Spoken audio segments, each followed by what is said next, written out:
I'm Jim Bullard. I'm Dean of the Mitch School of Business at Purdue University.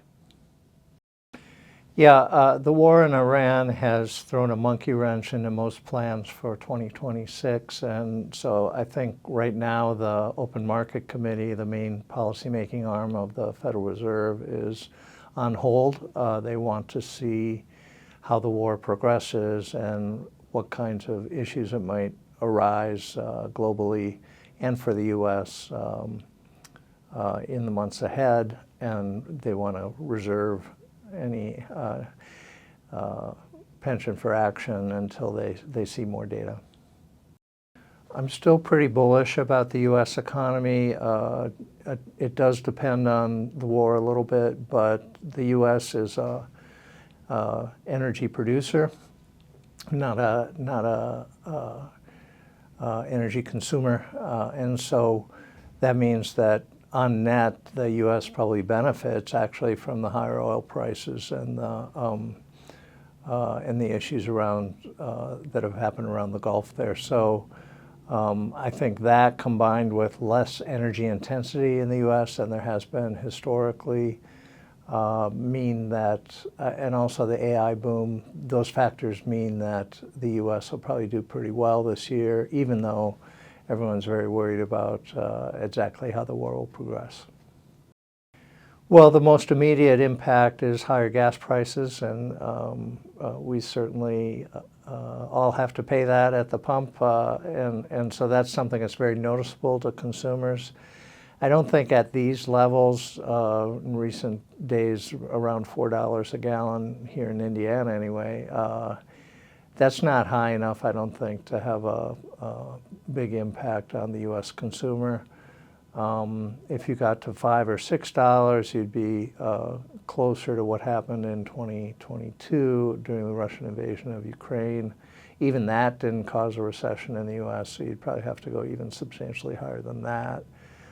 So right now, we're not really at levels that you could consider shocking types of levels that we saw historically in the earlier part of the post-war era in the U.S.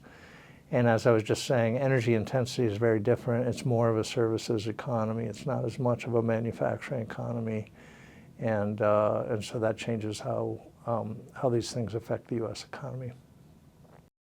Right now, the most important impact of AI is the AI build-out, the building of data centers all across the U.S. It's a very large investment in physical capital, and and the chips that go with it. So that's what's having the biggest impact right now. People talk about AI, and I think it will be an important technology going forward, but for a general purpose technology to have a lot of impact, it has to diffuse into actual business systems that improve productivity.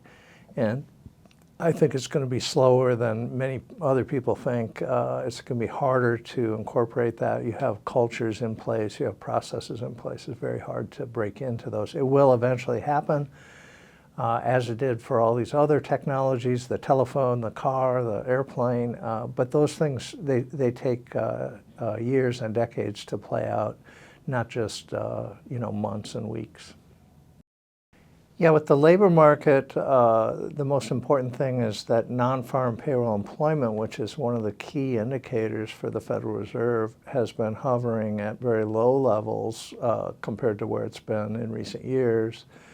And that's caused consternation about the labor market. But recent studies have indicated that most of that is coming from the new immigration policy, where the administration has been much tougher on immigration, both legal and illegal immigration, than in previous administrations. And that's changing how you can interpret non-farm payroll employment. So the U.S. labor force is probably best thought of as being pretty stagnant. So you have people retiring, and you have new people like Purdue students coming into the market, and that's just the way it goes. And on net, you might not create that many jobs.